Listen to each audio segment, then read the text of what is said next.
Hello everyone, welcome to again SQL Server debate tutorial. In this video, we'll learn how to restore a database from differential backup in SQL Server. So first we should know what is the differential backup. Differential backup means that backupping only the data that has been changed since the last full backup.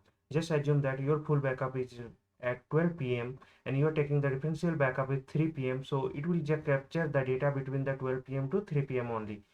But full backup, it will capture all the data. So this type of backup require you to work with less data than a full backup database backup, while also shortening the time required to complete a backup. So this will take less time with respect to the full backup. So this is quite good backup. And for performing this video, we will use the SQL Server Management Studio graphical user interface and t-SQL script. So first go through the SQL Server Management Studio for the restore a database from the differential backup. Open the SQL Server Management Studio. Click on connect with the Object Explorer. Just server name. Give the server name. Authentication mode. I am using the SQL Server authentication. Username is SA and password is admin@123. So let me enter that. So my database is open. Now this is a list of the databases. So just I'm taking the DVDRentalNew database, and just for the restoring the uh, database with the differential backup. So right click on that, go to the task and go to the restore and back databases. So click on databases. It will give you the pop-up. So click on device. Just for the selecting the backup set, just click on that. As I told you, the whenever you are just restoring the backup, full backup, differential backup, you need to be there restore the with the full backup. So if I'm going to restore the only the differential backup, clicking OK, and in file, I'm wherever the file changes, file location, it will show you, and there is options. I'm just clicking on the override the existing, and recovery state should be restored with recovery. So go to the general, and this is the type of the backup is differential backup. Let me click on OK.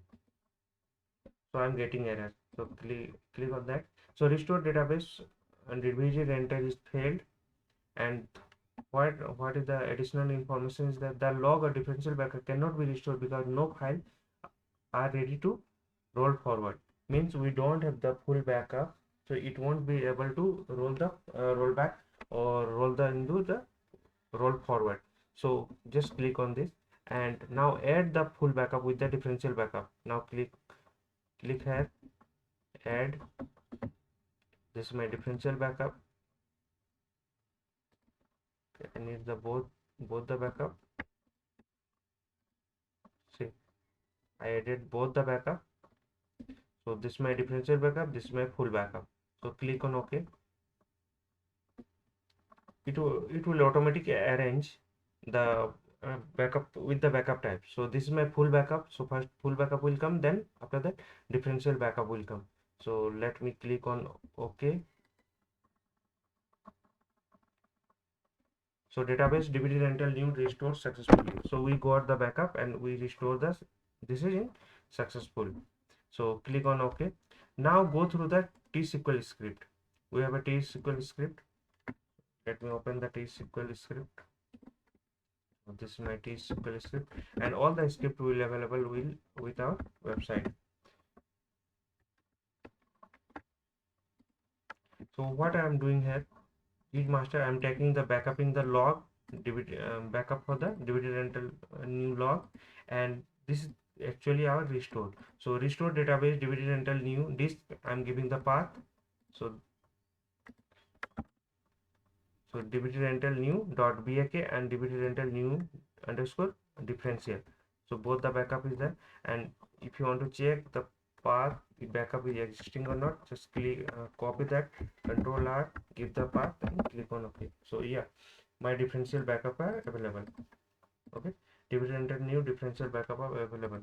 So now I'm going to execute this one. Sorry. So click on execution. So query executed successfully. So see, our database restored successfully. Database successfully, process 50 pages in time. So in this video, we'll learn how to restore a database from a differential backup in SQL Server. What is the differential backup? We already said, and this is the we use two ways to restore the database: SQL Server Management Studio, and second is t-SQL script. Hope this will help. Thank you for watching.